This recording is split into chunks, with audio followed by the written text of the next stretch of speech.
దేశ భద్రతకు సంబంధించిన సమస్య. వీటి మీద ఏర్పాటు చేసిన ఈ ప్రత్యేకమైన మీడియా సమావేశానికి వచ్చిన మీ అందరికీ కూడా మరొకసారి ధన్యవాదాలు తెలుపుతూ, మరి నాతో పాటు వేదిక మీద ఉన్న పెద్దలు వాసుదేవ్ రెడ్డి గారు, అదేవిధంగా కిషోర్ గారు, తుంగబాలు గారు, మోసిన్ గారు, వారికి కూడా ధన్యవాదాలు తెలుపుతూ, మరి తెలంగాణ ప్రజలు గత 2 సంవత్సరాల నుండి ఎన్నో సమస్యలతో కొట్టుమిట్టాడుతున్నారు. వాళ్ళ జీవితాలను స్పృశించే పరిస్థితి ఈరోజు లేదు. కన్నీరు మున్నీరుగా విలపిస్తున్నారు. మరి ఈరోజు న్యూస్లో వస్తుంది, ఒక మహిళా ఐఏఎస్ అధికారిని ఒక మంత్రి వేధిస్తున్నాడు అని చెప్పేసి. అంటే ఎంత తెలంగాణ మహిళలు గౌరవింపబడే నేల, మహిళలను పిల్లలను ఎంతో జాగ్రత్తగా కేసీఆర్ గారు, ఆనాటి మంత్రివర్గము, ఆనాటి అధికారులు అందరూ కూడా చాలా జాగ్రత్తగా కాపాడుకున్న రోజుల నుండి షీ టీంలు, అదేవిధంగా 15,000 మంది మహిళా పోలీస్ అధికారులను నియమించుకొని పిల్లలను, మహిళలను, వృద్ధులను కాపాడుకున్న ఈ నెలలో ఈరోజు కాంగ్రెస్ వాళ్ళు ఎక్కడికి దిగజార్చిందంటే, ఈరోజు మహిళా ఉన్నతాధికారులను, వాళ్లను మంత్రులు అత్యంత అసభ్యకరమైన రీతిలో వేధించే స్థాయికి తెలంగాణలో పరిపాలన దిగజారింది. అదేవిధంగా మరి కృష్ణ ఎన్నో సమస్యలు ఉన్నాయి. నిజంగా ప్రతి సమస్యలు లేని రోజు లేదు తెలంగాణలో గత 2 సంవత్సరాల నుండి. మరి కృష్ణా జలాలు ఆంధ్రప్రదేశ్ పట్టపగలే దోచుకొని పోవడానికి ప్రయత్నం చేస్తూ ఉన్నది. గోదావరి జలాలు కానీ, కృష్ణా జలాలు కానీ ఈరోజు మరి ఇక్కడ ఉండే ముఖ్యమంత్రి, మంత్రులు కళ్ళప్పగించి చూస్తున్నారు. పాలమూరు రంగారెడ్డి 90% పూర్తయిన పాలమూరు రంగారెడ్డి ఎత్తిపోతల పథకాన్ని ఈరోజు 10% మిగిలి ఉన్న పాలమూరు రంగారెడ్డి ఎత్తిపోతల పథకానికి 10% నిధులు ఇచ్చే గుండె కూడా రేవంత్ రెడ్డి గారికి రావడం లేదు. పాలమూరు బిడ్డ అని చెప్పుకునే వ్యక్తి. అదేవిధంగా మరి ఘోరమైన విషయం ఏంటంటే, చాలా డిపార్ట్మెంట్లో గత 6 నెలల నుంచి ఉద్యోగస్తులకు కాంట్రాక్ట్ మరియు అవుట్సోర్సింగ్ ఉద్యోగస్తులకు జీతాలు లేవు. వాటి గురించి ఎవరు కూడా మాట్లాడడం లేదు. ఇంకా ఘోరమైన విషయం ఏంటయ్యా అంటే, పెన్షనర్స్కు పాపం 60 సంవత్సరాల వయసు నుండి 30 సంవత్సరాల జీవితం మరి ప్రభుత్వంలోనే గడిపి పెన్షన్ తీసుకొని మరి కృష్ణారామ అంటూ మరి వాళ్ళ ఆరోగ్యాన్ని బాగు చేసుకుందాం, ఏదో ఇల్లు కట్టుకుందామంటే వాళ్ళకు పెన్షన్ కూడా రాని పరిస్థితి. వాళ్ళు కూడా అసెంబ్లీని ముట్టడి చేసే పరిస్థితి. వృద్ధులు అసెంబ్లీని ముట్టడి చేసే పరిస్థితి. మరి కాంట్రాక్టర్ బిల్స్ రాక, సర్పంచ్లు కాంట్రాక్టర్లు బిడ్స్ రాక వాళ్ళు కూడా అసెంబ్లీని ముట్టడి చేసే పరిస్థితి. ఇంకా ఘోరంగా ఏ చెవెళ్ళ సాక్షిగా అయితే దళితులను, గిరిజనులను మేము కాపాడుతామన్నారో అదే దళితులను కస్టడీలో ఘోరంగా చంపిన పరిస్థితి. కోదాడలో కర్ల రాజేష్ అనే అబ్బాయిని 5 రోజులు చిత్రహింసలు పెడితే అతను చనిపోయిన పరిస్థితి. మరి మొయినాబాద్లో బంజారాల ఇండ్లు ముఖ్యమంత్రి సోదరులే స్వయాన మరి వాళ్ళు కుట్రబన్ని కూల్చిన పరిస్థితి. ఇంకా ఎన్నో సమస్యలు. మరి 8,000 కోట్ల రూపాయల బకాయిలు, విద్యార్థులకు రావాల్సిన ఫీ రీయింబర్స్మెంట్ ఇంతవరకు రాని పరిస్థితి. ఇంకా ముఖ్యంగా హైదరాబాద్ నగరం నడిబొడ్డున ఉండే అన్ని భూములను 9,200 ఎకరాల భూములను అప్పనంగా రియల్ ఎస్టేట్ వ్యాపారులకు ప్రభుత్వం నిస్సిగ్గుగా అప్పగించే పరిస్థితి. మరి మొన్న హైదరాబాదు గచ్చిబౌలిలో సుప్రీంకోర్టు, కంచా గచ్చిబౌలిలో సుప్రీంకోర్టు చివాట్లు వేసిన తర్వాత ఆపిన భూసేకరణ మళ్ళీ ఇప్పుడు ఉర్దూ యూనివర్సిటీలో కూడా 50 ఎకరాల భూమిని మరి కొట్టేయాలని ప్రభుత్వమే చూస్తుంది. ఈ సమస్యల మీద వీరోచితంగా పోరాడుతున్న బీఆర్ఎస్ పార్టీకి అడ్డుకట్ట వేయాలని తెలంగాణ తొలి ముఖ్యమంత్రి, తెలంగాణ సాధకులు, స్వాప్నికులు మరి గౌరవ కేసీఆర్ గారిని, హరీష్ రావు గారిని, కేటీఆర్ గారిని, వారితో పనిచేస్తున్న సీనియర్ నాయకులను జైలుకు పంపించాలనే ఒక భారీ కుట్ర తెలంగాణలో జరుగుతున్నది. దాని మీదనే ఈరోజు మేము ప్రెస్ కాన్ఫరెన్స్ పెట్టినాం. ఎందుకంటే తెలంగాణ ప్రజలకు అటెన్షన్ డైవర్షన్లో సిద్ధహస్తుడైన రేవంత్ రెడ్డి అసలు సమస్య నుండి తెలంగాణ ప్రజల దృష్టి మరల్చడానికి రకరకాల ఇన్వెస్టిగేషన్లు సిట్టులని ఏవో డ్రామాలు రోజు చేస్తూనే ఉన్నాడు. ఏవి నడవకపోతే తీవ్రమైన దుర్భాష బయట అసెంబ్లీ లోపల, అసెంబ్లీ బయట అసెంబ్లీ లోపల దుర్భాషలు ఆడుతున్న పరిస్థితి. ఈరోజు మరి కేసీఆర్ గారిని, కేటీఆర్ గారిని, హరీష్ రావు గారిని అక్రమ కేసుల్లో, వాళ్ళతో పనిచేసిన సీనియర్ నాయకులు అక్రమ కేసుల్లో ఇరికించే ఒక భారీ కుట్ర ఈరోజు తెలంగాణలో జరుగుతున్నది. దాని మీదనే ఈరోజు మాట్లాడాలని ఈ ప్రెస్ కాన్ఫరెన్స్ పెట్టడం జరిగింది. మరి తెలంగాణ ప్రజలకు తెలవాలి, ఈయన ప్రభాకర్ రావు గారు, దయచేసి ఈయన చూడండి, ఎంతో గొప్ప సర్వీసు చేసిన అధికారి ఈయన. మరి టి ప్రభాకర్ రావు, ఈ ప్రభాకర్ రావు ఈరోజు A1 నిందితుడిగా చేసిన ఆయనకు వచ్చిన మెడల్స్ మామూలు మెడల్స్ కాదు. ఆయన ఈరోజు కేంద్ర హోంమంత్రి అమిత్ షా గారు ఆయనకు అత్యంత ఉత్తమ ఇంటెలిజెన్స్ అధికారిగా అమిత్ షా గారు ఈయనకు మెడల్ ఇచ్చిండ్రు.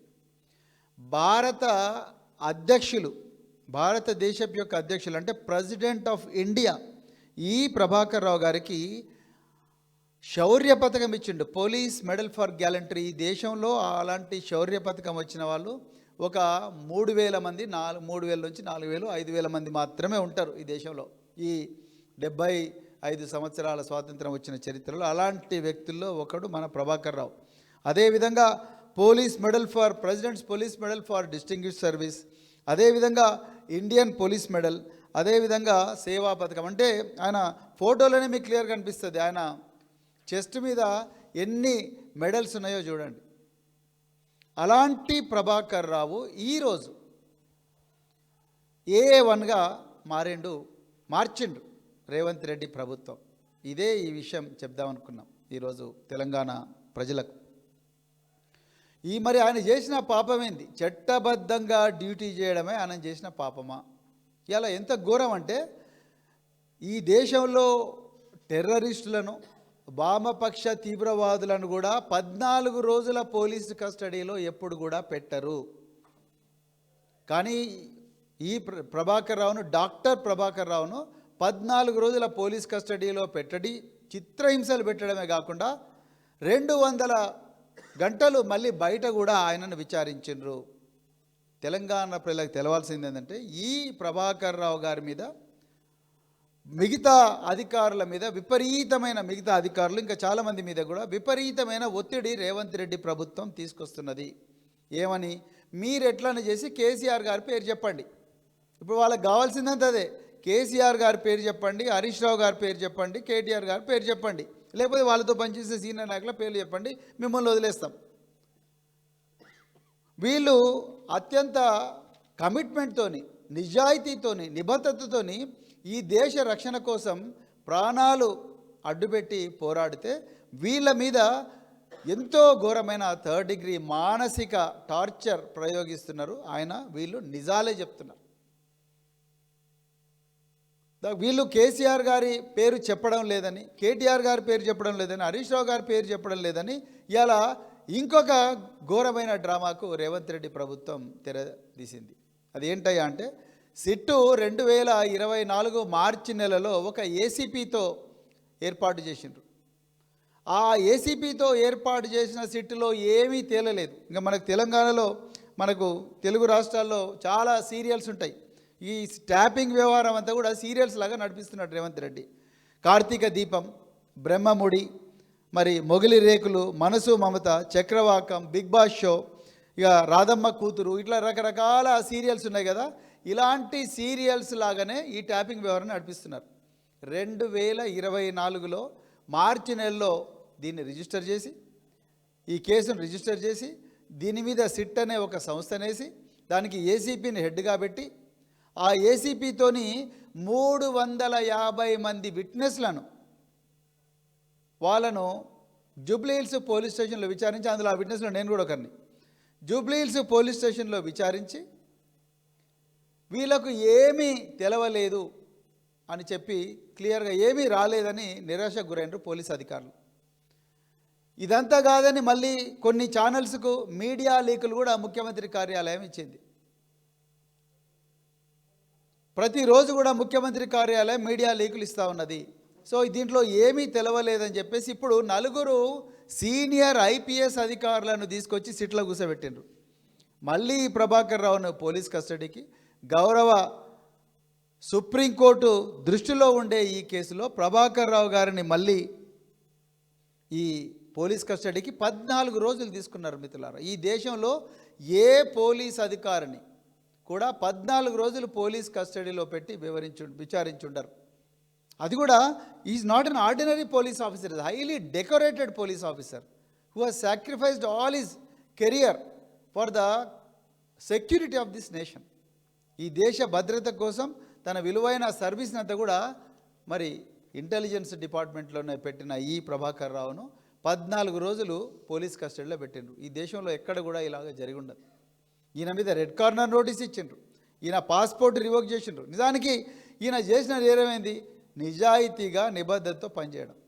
నేను మొదటి నుంచి కూడా చెప్తున్నా, ఈ ట్యాపింగ్ వ్యవహారాన్ని భూతద్దంలో పెట్టి రేవంత్ రెడ్డి గారు చూపించే ప్రయత్నం చేస్తున్నారు. ఇలా నేను ఓపెన్ చెప్తున్నా, స్వాతంత్రం రాదు కదా, చరిత్ర, ఈ మానవ జాతి చరిత్ర మొదలైనప్పటి నుంచి ఈ ట్యాపింగ్ వ్యవహారం ఉన్నది. టెక్నాలజీ లేకపోయి ఉండొచ్చు, కానీ వేగుల వ్యవస్థ ఎప్పటి నుంచో ఉంది. మహాభారతంలో ఉన్నది, రామాయణంలో ఉన్నది, పురాణాల్లో ఉన్నది, ప్రతి చోట కూడా వేగుల వ్యవస్థ ఉన్నది. ఇప్పుడు రాజుల కాలంలో కూడా వేగుల వ్యవస్థ ఉన్నది. ఇప్పుడు ప్రజాస్వామ్యంలో భారతదేశానికి స్వాతంత్రం రాకముందే ఈ ఇండియన్ టెలిగ్రాఫ్ యాక్ట్ 1885 1885 సంవత్సరంలో ఇండియన్ టెలిగ్రాఫ్ యాక్ట్లోనే ఫోన్లు ఏ విధంగా ట్యాప్ చేయొచ్చు, ఎందుకు ట్యాప్ చేయాలనే దాని మీద చర్చ చేయబడ్డది. దాని మీద సెక్షన్లు పెట్టడం జరిగింది. ఇదేదో ట్యాపింగ్ కొత్తది అన్నట్టు రేవంత్ రెడ్డి గారు మాట్లాడుతున్నారు. ఇప్పుడు ఆయన క్యాబినెట్ మినిస్టర్ల ఫోన్లు ట్యాపులు చేయడం లేదా? సౌత్ ఫస్ట్ అనే పత్రిక చాలా క్లియర్గా ఆయన ఇద్దరు క్యాబినెట్ మినిస్టర్ల ఫోన్లు వేరే ఎక్స్చేంజ్ ద్వారా చేస్తున్నారు. ఆ ఇద్దరు మినిస్టర్లను తీసుకొచ్చి ముఖ్యమంత్రి ఆ ట్రాన్స్క్రిప్ట్స్తోని కౌన్సిలింగ్ చేసిండన్న విషయం కూడా తెలంగాణ ప్రజల దృష్టికి మేము తీసుకొచ్చినాం. ఇప్పుడు ఈ ట్యాపింగ్ ఏదో నేరమైనట్టు, ప్రభాకర్ రావు ఏదో ఇంటర్నేషనల్ క్రిమినల్ అయినట్టు, ఆయన ఘోరమైన రాజద్రోహం చేసినట్టు, దేశద్రోహం చేసినట్టు చిత్రీకరించే ప్రయత్నాలు చేస్తున్నారు. ఇదే గౌరవ ముఖ్యమంత్రి రేవంత్ రెడ్డి గారు ఆయన లీడర్ ఫర్ అపోజిషన్ ఉన్నప్పుడు ఆయన ఇదే ప్రభాకర్ రావు గారి మీద చాలా ఘోరంగా విమర్శలు చేస్తూ కాసిం రజ్వీతో ప్రభాకర్ రావును పోల్చి ఇదే సోమాజిగూడ ప్రెస్ క్లబ్లో ఆయన ఘోరంగా చేసిండ్రు. ఆ రోజు ఏ ఐపీఎస్ ఆఫీసర్ మాట్లాడలేదు, ఏ ఐఏఎస్ ఆఫీసర్ మాట్లాడలేదు. కొన్ని మీడియా ఛానల్స్ను ప్రోత్సహించి ఈ ప్రభాకర్ రావును ఈడియట్ అని చెప్పి కూడా దుర్భాషలాడించిన పరిస్థితి మనం తెలంగాణలో చూస్తున్నాం. ఈయన 30 సంవత్సరాల సర్వీస్ చేసిండు, క్యాన్సర్ సర్వైవర్, క్యాన్సర్తో పోరాడి, క్యాన్సర్ ఉన్నప్పటికీ కూడా ఉద్యోగంలో అద్భుతంగా ఉద్యోగం చేసి మరి క్యాన్సర్ సర్వైవర్, ఇప్పుడు దాని నుంచి ఇప్పుడిప్పుడే బయటకు వస్తున్నాడు. అలాంటి వ్యక్తిని 14 నెలలు 14 రోజులు మరి జూబ్లీహిల్స్ పోలీస్ స్టేషన్లో చిత్రహింసలు పెట్టిండ్రు. పొద్దున 10 గంటల నుంచి రాత్రి 10 గంటల వరకు వాళ్ళ భార్యను చూడడానికి అనుమతి రాలేదు. ఒక్కొక్కసారి అడుక్కుంటే ఇచ్చిండ్రు. వాళ్ళ కొడుకుని చూడడానికి అనుమతి, కొడుకు పోయి తండ్రి చూడడానికి అనుమతి లేదు. ఆయన ఏం పాపం చేసిండు? అదే కాకుండా మరి ఈ ప్రభాకర్ రావు మీద మరి ఆయన ఓకే ట్యాపింగ్ చేసిండ్రు, ట్యాపింగ్ చేసిన దీన్ని ఒక్కడే ఉంటాడా? ఉండడు. చట్టం ఏం చెప్తున్నది? ట్యాపింగ్ సుప్రీంకోర్టు చాలా క్లియర్గా చాలా సార్లు కూడా, ముఖ్యంగా మరి PUCL versus union of India 1997, అదేవిధంగా మరి 2017లో ఈ టెలిఫోన్ ట్యాపింగ్ ఏ విధంగా చేయాలనే మార్గదర్శకాలను గౌరవ సుప్రీంకోర్టు గవర్నమెంట్ ఆఫ్ ఇండియాకి చెప్పింది. ఈ ప్రభాకర్ రావు కేవలం ఒక చిన్న అధికారి. ఆయన మీద ఒక చీఫ్ ఆఫ్ ఇంటెలిజెన్స్ ఉంటాడు, ఆయన మీద ఒక రివ్యూ కమిటీ ఉంటుంది, ఆ రివ్యూ కమిటీ ఉంటుంది. చీఫ్ ఆఫ్ ఇంటెలిజెన్స్ నుంచి competent authority principal secretary to home, ఆయన దగ్గరికి పోతే ఆయన ఏ నెంబర్లు పెట్టాలి అనేది చాలా క్లియర్గా చెప్తారు.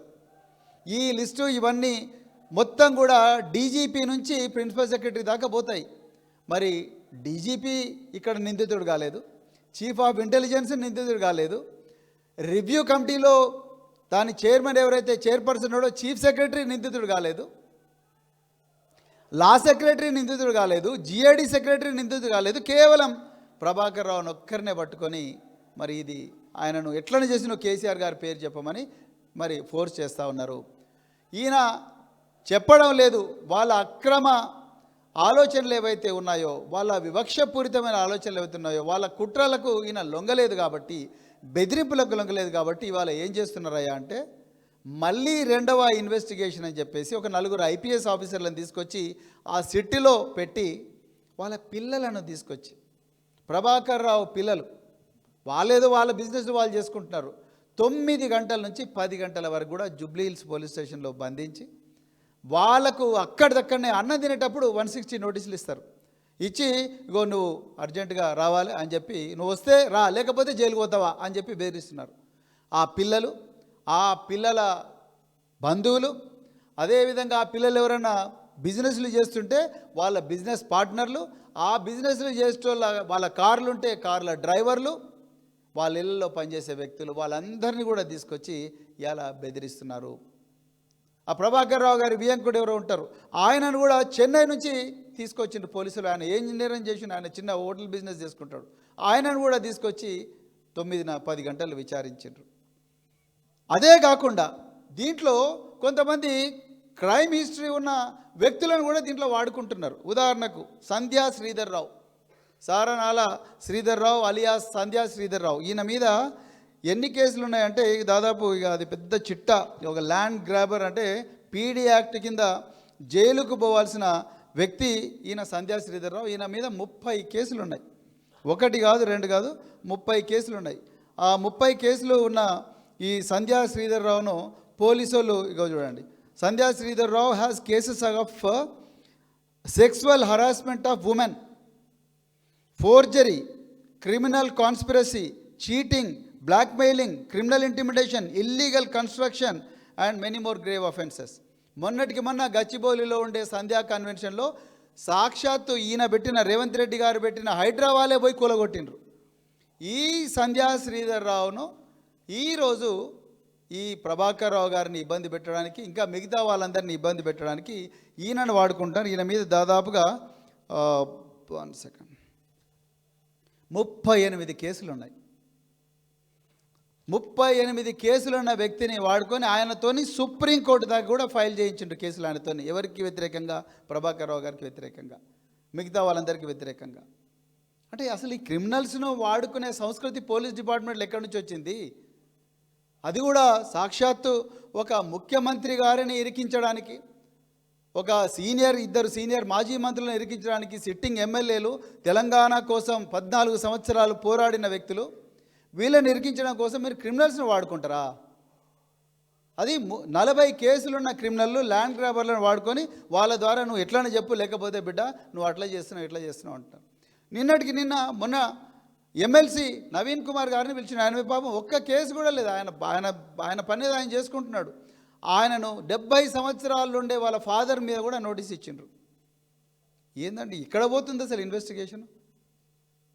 ప్రభాకర్ రావు గారి అబ్బాయి నిశాంత్ అని ఉంటాడు, ఆ పిల్లగాని మీద కూడా నువ్వు వస్తావా రావా అని చెప్పి 9 గంటల ఇన్వెస్టిగేషన్. దాని తర్వాత మళ్ళీ వాళ్ళ ఫ్రెండ్స్ ఉంటే వాళ్ళని కూడా పిలిపించి వాళ్ళతో ఇంట్రాగేషను. తర్వాత రిటైర్డ్ ఆఫీసర్లు ఎవరైనా ఉంటే రిటైర్డ్ ఐఏఎస్ ఆఫీసర్లు, రిటైర్డ్ ఐపీఎస్ ఆఫీసర్ అందరిని పిలిపించి మీరు స్టేట్మెంట్ ఇస్తారా అయ్యారా అని బెదిరింపులు. అదేవిధంగా ప్రభాకర్ రావుతో పనిచేసిన కానిస్టేబుల్స్, హోంగార్డ్స్ ఎవరైనా ఉంటే, వాళ్ళ డ్రైవర్స్ ఉంటే వాళ్ళని కూడా పిలిపించి బిడ్డ మీరు ఇస్తారా అయ్యారా స్టేట్మెంట్లో అని బెదిరింపులు. ఒకవేళ ట్యాపింగ్లో ఏవైనా అక్రమాలు జరిగి ఉంటే దాని మీద చట్టబద్ధంగా యాక్షన్ తీసుకోమని మేమే చెప్తున్నాం కదా. మేము ఎప్పుడైనా కాదన్నామా? Tapping is allowed by law. చట్ట ప్రకారం ట్యాపింగ్ చేయొచ్చు. భారత ప్రభుత్వం చేస్తుంది, రాష్ట్ర ప్రభుత్వాలు చేస్తాయి, చట్టమే చెప్తున్నది. ఒకవేళ దాన్ని వాడుకొని ఎవరైనా దందాలు చేసినా, లేకపోతే ఎవరైనా బెదిరింపులు చేసినా, ప్రైవేటుగా లబ్ధి పొందినా అది నేరం. దాని ప్రకారం మీరు ఐటీ యాక్ట్ కింద కేసు బుక్ చేయండి, వాళ్ళ మీద చట్ట ప్రకారం చర్యలు తీసుకోండి. ఇప్పుడు దాని కింద నువ్వు ఆ విధంగా చేసినా కూడా 3 సంవత్సరాల కన్నా ఎక్కువగా శిక్షలు లేవు ఐటీ యాక్ట్ ప్రకారం. ఈ శిక్షలు లేవని తెలివిగా రేవంత్ రెడ్డి ప్రభుత్వం ఏం చేసిందా అంటే వీళ్ళను సైబర్ టెర్రరిస్టులుగా తీర్చిదిద్దిండ్రు. సైబర్ టెర్రరిస్టులుగా నింద మోపినరు. ఎవరి మీద? ఇగో ఈయన మీద. ఈయన సైబర్ టెర్రరిస్ట్ అంట. తెలంగాణ ప్రజలు చూడాలి. ఈయన cyber terrorist. 66F IT act ప్రకారం ఈయన సైబర్ టెర్రరిస్టు. దేశం కోసం ఎంతో త్యాగం చేసి అనారోగ్యంగా ఉన్నా కూడా పనిచేసిన ఇతను ఇప్పుడున్న డీజీపీ గారి దగ్గర పనిచేసిండు, అంతకుముందు మహేందర్ రెడ్డి గారి దగ్గర పనిచేసిండు, చంద్రబాబు నాయుడు గారు ముఖ్యమంత్రిగా ఉన్నప్పుడు పనిచేసిండ్రు, అదేవిధంగా కిరణ్ కుమార్ రెడ్డి గారు ఉన్నప్పుడు పనిచేసిండ్రు, కేసీఆర్ గారి దగ్గర పనిచేసిండ్రు. ఇంతమంది దగ్గర పనిచేసిన ఈయన ఎన్నో పథకాలు సాధించిన సైబర్ టెర్రరిస్ట్ అంట. A1 అసలు సైబర్ టెర్రరిజం అంటే ఏంటి?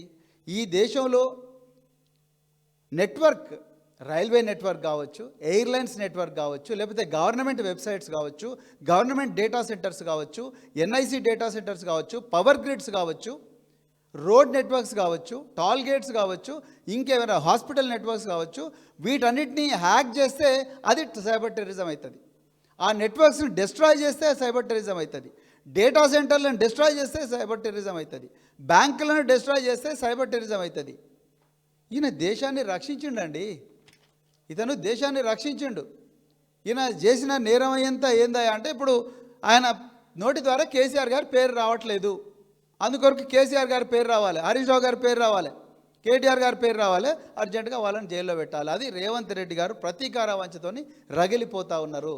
అందుకొరకే 66F పెట్టిండు. ఎట్లయితే ఊర్లలో పోలీసు వాళ్ళు చిన్న తన్నుకుంటే 324 బదులు ఒకప్పుడు 307 పెట్టేటోళ్ళు, అటెంప్ట్ మర్డర్ పెట్టేటోళ్ళు. ఆ విధంగా 3 సంవత్సరాల శిక్షనే ఉందని చెప్పి 66F పెట్టిన టెర్రరిస్ట్గా ప్రభాకర్ రావును ప్రకటించిండు.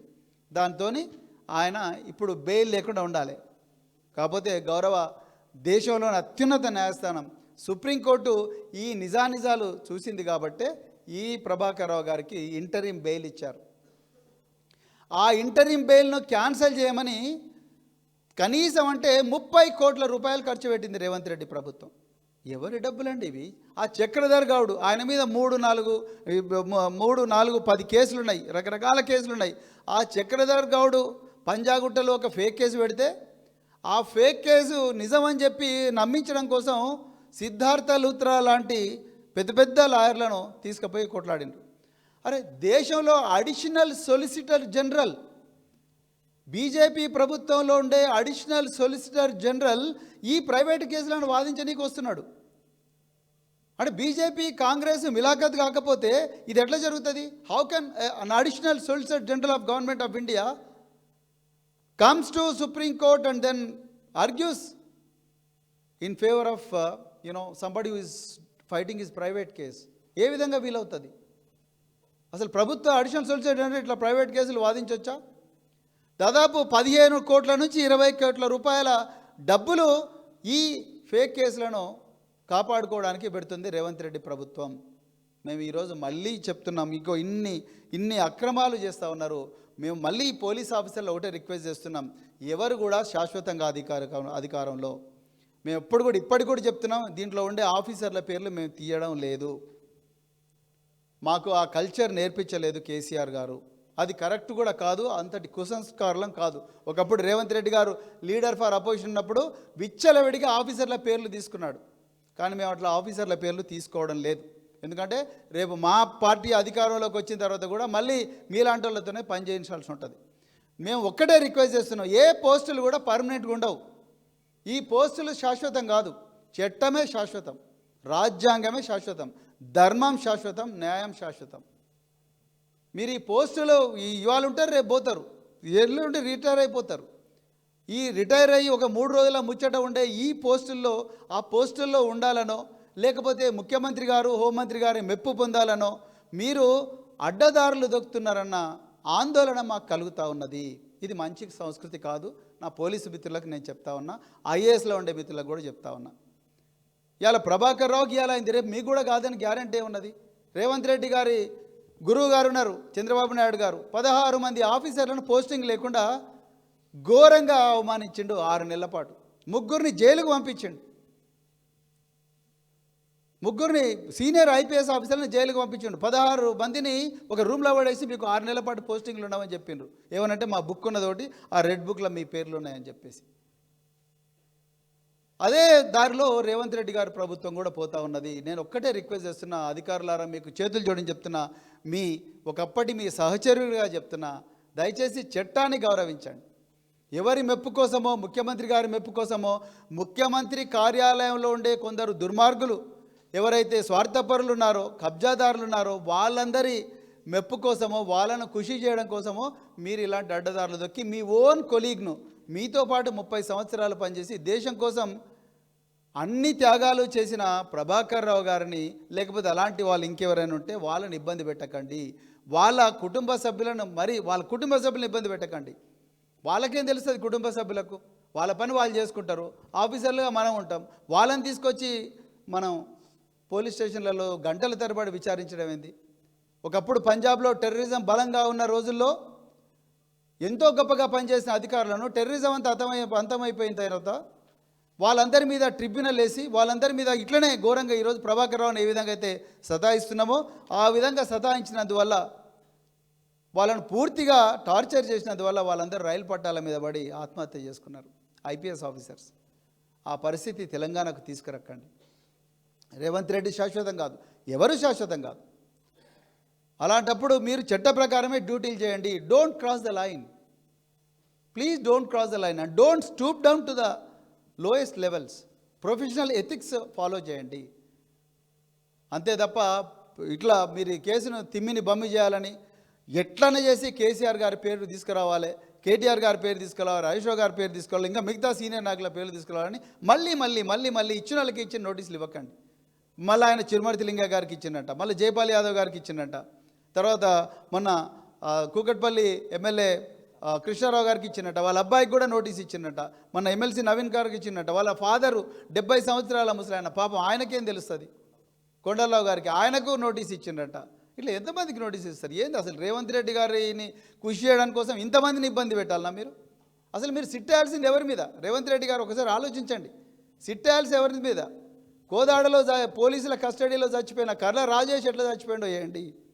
షాద్నగర్లో కులాంతర వివాహం తమ్ముడు చేసుకుంటే అన్నను పోలీసు వాళ్ళ నాలెడ్జ్తోనే ఆ పోలీసు వాళ్ళ పోలీస్ స్టేషన్లో పంచాయతీ అయింది. అది ఆ ఎర్ర రాజశేఖర్ను నవాబ్పేట అడవులలోకి తీసుకుపోయి ఘోరంగా చంపి శవం కూడా కనిపించకుండా కాల్ చేసిండ్రు. దాని మీద సిట్ వేయండి.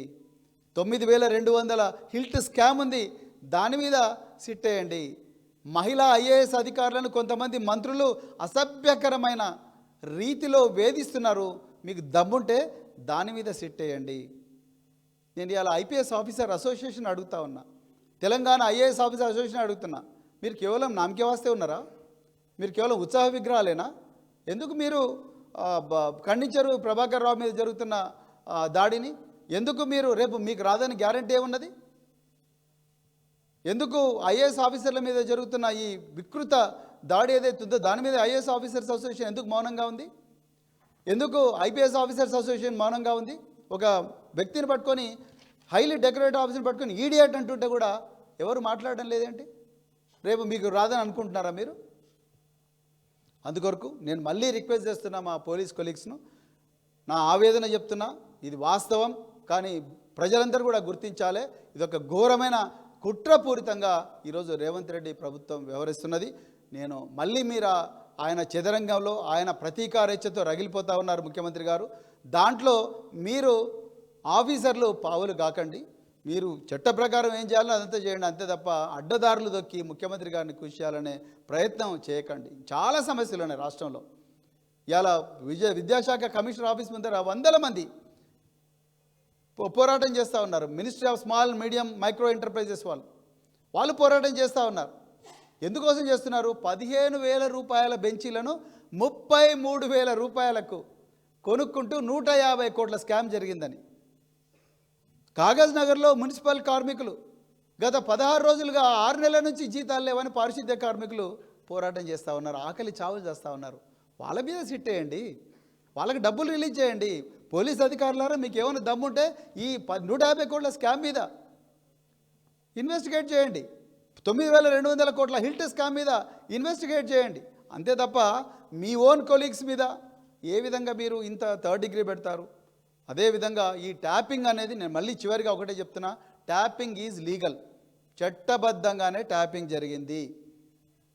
అదేవిధంగా ట్యాపింగ్ రికార్డ్స్ డిస్ట్రాయ్ చేయమని కూడా చట్టమే చెప్పింది. దానికి ఒక రివ్యూ కమిటీ ఉంటుంది. ఆ రివ్యూ కమిటీ అప్రూవ్ చేస్తేనే ఆ రికార్డ్స్ అన్ని కూడా డిస్ట్రాయ్ చేయబడతాయి. మరి వాళ్ళని కూడా నిందితులుగా చేయండి. ఆనాడు చీఫ్ సెక్రటరీ ఎందుకు నిందితులుగా చేయలేదు? ఆనాడు చీఫ్ ఆఫ్ ఇంటెలిజెన్స్ ఎందుకు నిందితులుగా చేయలేదు? ఆనాడు డీజీపీ ఏం చేసిండు? ఆయన కూడా నిందితులుగా చేయండి. వాళ్ళందరినీ చేయకుండా చిన్న ఉద్యోగిని ప్రభాకర్ రావుని పట్టుకొని ఎందుకు ఇబ్బంది పెడతారు? అందుకొరకు మీకు చేతనైతే రైతుల సమస్యలు పరిష్కరించండి, మీకు చేతనైతే నిరుద్యోగులకు జాబ్ క్యాలెండర్ ఇప్పించండి, మీకు చేతనైతే జీవో 46 ఎవరైతే పోలీస్ అభ్యర్థులు ఉన్నారో ఆ జీవో 46 బాధితులందరికీ కూడా న్యాయం చేయండి. మీకు చేతనైతే ఎన్నో ఇప్పుడు కాంట్రాక్టర్లు బిల్లు రాక ఏడుస్తున్నారు, 20% ఇచ్చినా కూడా మా బిల్స్ వస్తలేవు, లంచం ఇచ్చినా వస్తలేవు అని అంటున్నారు. వాటి మీద సిట్ వేయండి, వాటి మీద ఇన్వెస్టిగేట్ చేయండి. అంతే తప్ప నిజాయితీ నిబద్ధతో పనిచేసిన అధికారులను వేధించొద్దని, అదేవిధంగా తెలంగాణ ప్రజలు మీరు ఇట్లా కుట్రలు చేసుకుంటూ కూర్చుంటే ఎవరు కూడా చేతులు ముడుచుకొని కూర్చోరు. మా మౌనం మా బలహీనత కాదు. మేము మళ్ళీ చెప్తున్నాం, రాబోయే రోజుల్లో తెలంగాణ అగ్నిగుండం అయితే ఇట్లా కుట్రలు చేసుకుంటూనే ఉంటే ఆల్రెడీ మీకు పంచాయతీ ఎలక్షన్లో ప్రజలు తగిన బుద్ధి చెప్పిండ్రు, రాబోయే మున్సిపల్ ఎలక్షన్లో కూడా మీకు బుద్ధి చెప్తారు, రాబోయే ఎంపీటీసీ జడ్పీటీసీ ఎలక్షన్లో కూడా మీకు బుద్ధి చెప్తారని చెప్తూ మరొకసారి మరి ఈ అవకాశం ఇచ్చిన మీడియా మిత్రులందరికీ కూడా హృదయపూర్వక ధన్యవాదాలు చెప్తూ జై తెలంగాణ.